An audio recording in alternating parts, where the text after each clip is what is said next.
This is a real piece of United States currency. It's worth exactly $100,000. It was printed by the U.S. government. It's completely genuine, and if you found one in your wallet right now, owning it would be a federal crime. This bill actually exists.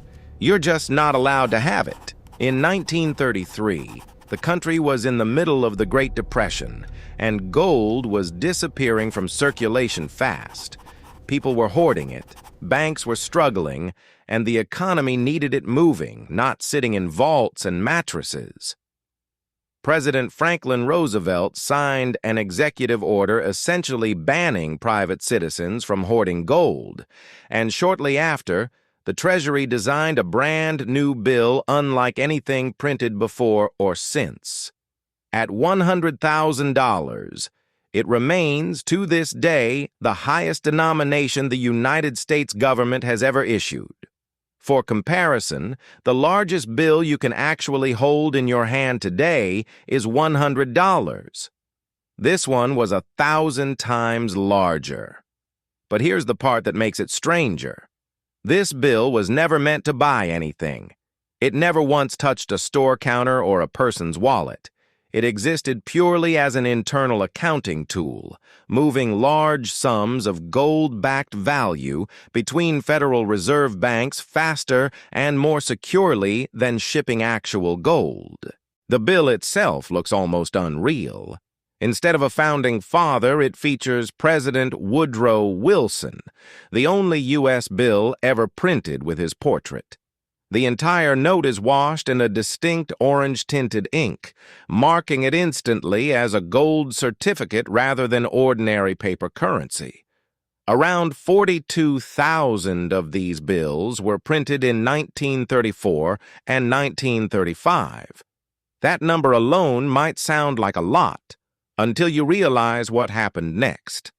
Once these bills had served their purpose moving funds between reserve banks, the vast majority were simply destroyed. Not lost, not stolen, deliberately shredded and burned by the Treasury because there was never any plan for them to exist in public hands. Today, only a small handful are known to survive at all, held not by wealthy collectors, but by federal institutions themselves. The Smithsonian's National Museum of American History keeps one on file.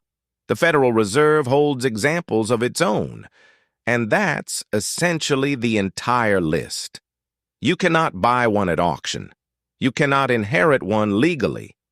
Currency collectors who specialize in rare American banknotes, people who have handled bills worth millions of dollars, will never legally hold this one in their hands.